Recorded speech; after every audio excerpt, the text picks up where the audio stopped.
Essence of Education was inspired because I thought a lot of people were going about their educational pursuit without knowing why it is necessary for them to do that, to obtain an education. Someone should talk about what the essence is, to explain to people why they have to go to school and what education is about. So who doesn't want to be successful? Everyone wants to be successful.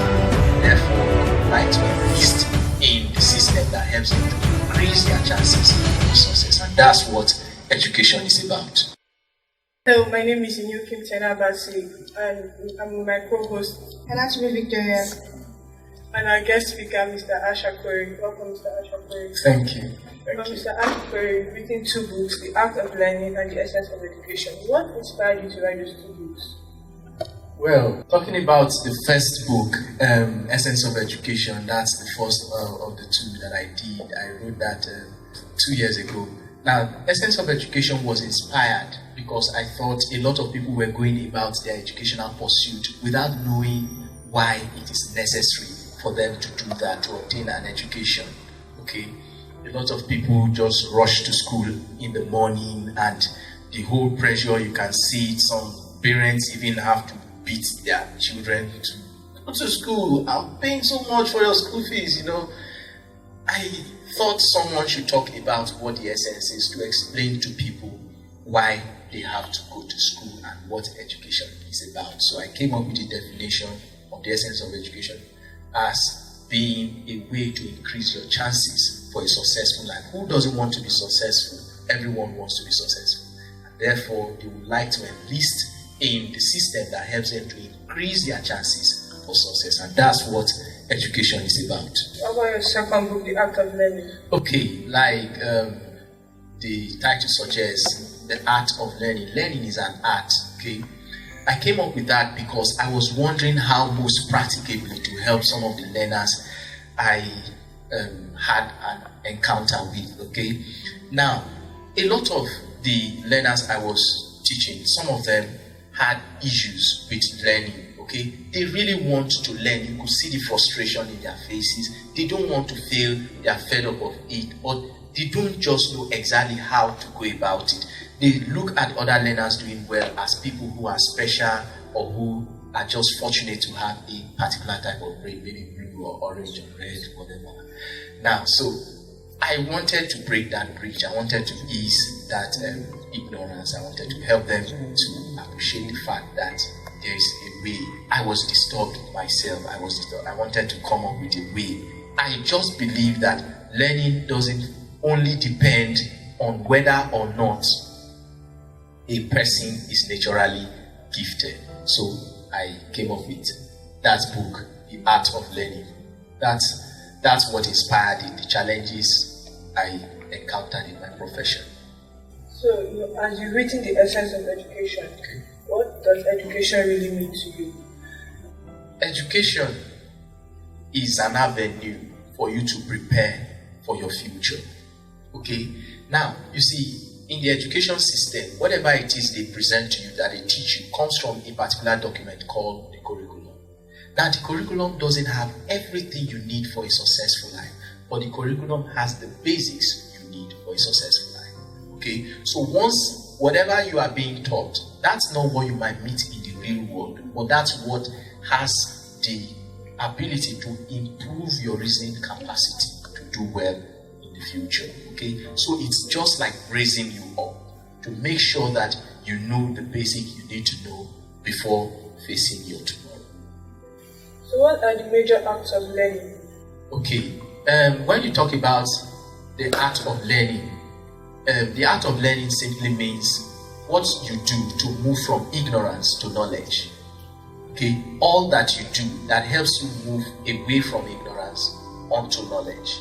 If I don't know algebra, for example, and a teacher comes in and writes algebra on the board, what would I do? What are the deliberate actions I will take that will help me to achieve a good understanding of that topic at the end of the day? That's what art of learning is about. Now, those behaviors that helps you go from ignorance to knowledge, I call them learning skills. And there are 15 of them. So the art of learning is about those 15 learning skills, what they are, reasons why you should use them, how to go about using them, instructions to learners on each of them, suggestions to teachers on what they can do to help the learners improve on each, and advice to parents on how they can play their role at home in order to help every learner improve or develop some of those learning skills and use them effectively. That's what is contained in the art of learning. So let's ask some questions. I'm just going to run through them. Okay. What if you ask a teacher a question and the teacher doesn't answer your question? What would you do? First of all, I will start by saying it is not professional for a teacher to avoid answering questions, okay? But teachers do so for some reason, so let's get to it. Let's be realistic. It's not everything your teacher knows, okay? That being said, a lot of teachers don't prepare adequately before coming to the class, and therefore they don't have enough answers. Now, if your teacher refuses to answer the questions you asked, what you are supposed to do is to find your own answers. That's what life is about. It's about you finding a way for yourself. It's about you. Your teacher doesn't know what you are preparing for. He doesn't know the future ahead of you. Okay? While the teacher is not supposed to do that, that hasn't been done.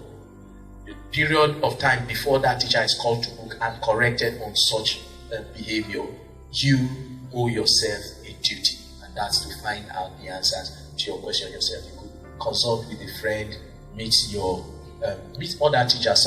Other teachers who are not teaching that particular subject might have answers. You could browse on the internet, consult with some other textbooks, ask some other people questions, and if they cannot help you, you could ask them next to direct you to someone they think can help you or help you obtain the answers from some other person. So it's not an excuse that a teacher didn't answer your question. Second question. If you still find it hard after the teacher has explained the question, what will you do? Now, it depends on the content of the content of your question, what you asked, and the teacher's understanding of your question. The way I answer this question you are asking now depends on my perception of the questions. Do you understand? If I don't understand the questions very well, I will answer it in a way that will not be satisfactory. So if a teacher has answered the question in a way that is not satisfactory, probably that learner has to coin the question in a better way some other time and present it to the teacher. Okay? And then I expect such a teacher in a normal situation to have the patience to help that kind of a learner. Notwithstanding, if you have sought answers from a particular teacher and you didn't get it satisfactorily, you could use your research skill, like I mentioned earlier, to consult with other sources in order to find the answers to your questions, or just keep it up. When next you have the opportunity to browse, you could find there are a lot of answers on the internet. But the answer now it's very important to note that there are no answers to all questions. For example, there is no answer to the question of the cure for HIV and AIDS. Okay, so don't expect to get everything perfect from your teacher. You owe the world, you owe Nigeria an obligation to find out answers and to invent something. Thank you. Next question. Sometimes when you try hard to make it and you make a mistake, you learn from it, and again you still make that same mistake. What do you do? I find that question to be hilarious. You made a mistake, you learn from it, and then you make the same mistake. Now you didn't learn in the first place. Okay? Mistakes don't repeat themselves when you have eventually learned. Okay? So that person has to do some more learning. Now, if you learn something and you did it well in the first attempt after learning took place, and then after some time you find it difficult to do the same thing, it actually means that you have not been practicing between that first success and the next failure. Okay? So practice increases your chances of recall, to be able to recall things exactly. So the person needs to practice more. So haven't learned the correct thing, practice it more, and then it sticks. So how do you practice? The first 4 days after you learned a particular thing are your most crucial days. So practice them within those first 4 days, and your brain will not just lose it easily. Next one. Sir, after reading and jotting and nothing still enters, and you can't remember at all what is the next option, because that's what usually happens to me. Now, after reading and jotting, very little is supposed to enter. Okay? I tell you why. There are three natural laws of having an improved memory. The first is impression, how real what you learned was to you the first time you learned it, how well it was presented. That's the impression, the first law of having an improved memory. Second law is repetition. Now, if you have read something and you have jotted, there has to be a repeat of that learning, of whatever it is you've done. Now, how do you do that? You read what you have jotted down. Okay, when you read it, you increase your chances of recall. Repetition helps you to recall very, very miraculously. Once you repeat, you increase your chances of recall. The law of repetition states that whatever is done twice, you increase your chance of recalling it. Whatever is done twice is easier to recall. Thank you. When you ask a question in class and the teacher gives you as an assignment, and no matter how hard you try, you can't understand your sister return. You asked a question in class, your teacher turned it back to you as an assignment, you tried hard and you couldn't understand the sources you've researched from. Okay, now that's also an expected outcome, as a lot of the content you might browse or find out on the internet, okay, are not written, are not simplified to your level of comprehension. For example, if you ask a question about genetics, okay, about the human gene, what you find on the internet are going to carry a lot of terms you are not familiar with. The reason why you don't understand is because the terms used to explain those contents, okay, are not familiar to you. That has nothing to do with your ability to understand such things. No. You see, that's what people do. They call themselves a lot of funny names because they have not been able to understand certain things. No, you don't need to call yourself names, okay? It's just that you are not familiar. Your brain is like a person meeting another person for the first time. That's how it works. If you meet someone for the first time, how many of the people you meet for the very first time do you remember their faces? Very few of them. Do you understand? Unless you have a real encounter with them, they talk to you over some time, you laugh, they make you laugh. So there are specific reasons why you remember people, remember their names, remember their faces, when you see them over and over again. That's how your brain too works. Okay, so it's about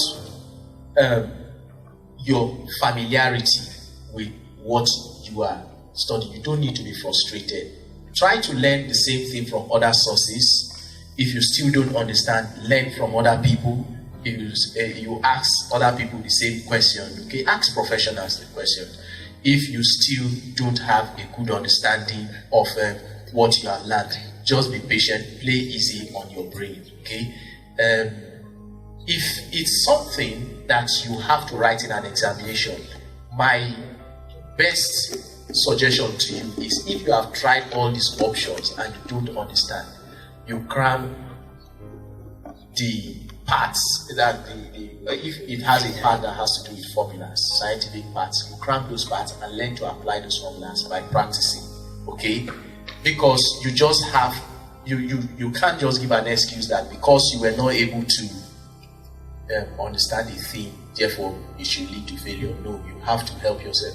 That's where the cramming job comes in. Okay, but then I doubt if someone will learn something from all these sources and all the references I've made and still not be able to have a sufficient understanding on it. It means that the person's previous learning have been very bad. Probably the person has not been reading much and has just started to practice. So the person has to also be patient on themselves too.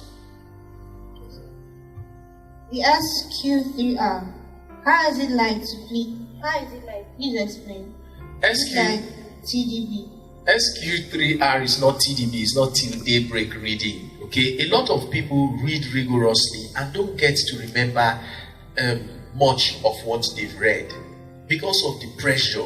What makes people read for so long is because they have to write some answers, to supply some answers during one examination or the other. That's why they read. Now, that's pressure. You don't have to be under pressure. Learning is about your life. Okay, you don't have to be under pressure. Learning is what you need in order to be successful. You should enjoy it.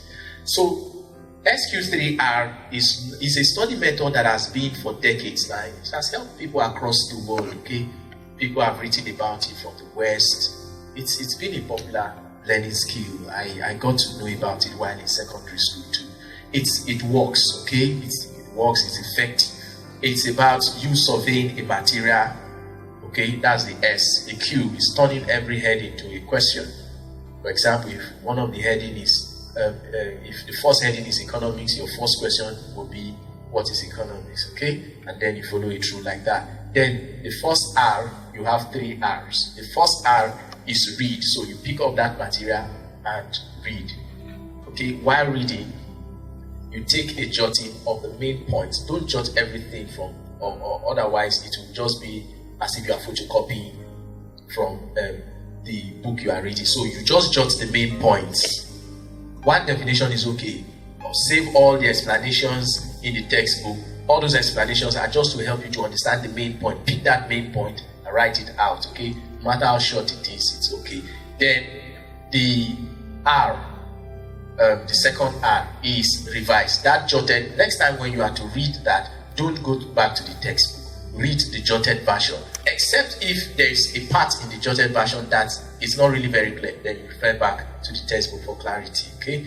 Then you come down to the last R, which is rewrite. So you pick back your questions that you created at Q and answer them, okay? Not consulting with any of the materials, whether the one you read from or the jotted version, just depending on your brain content.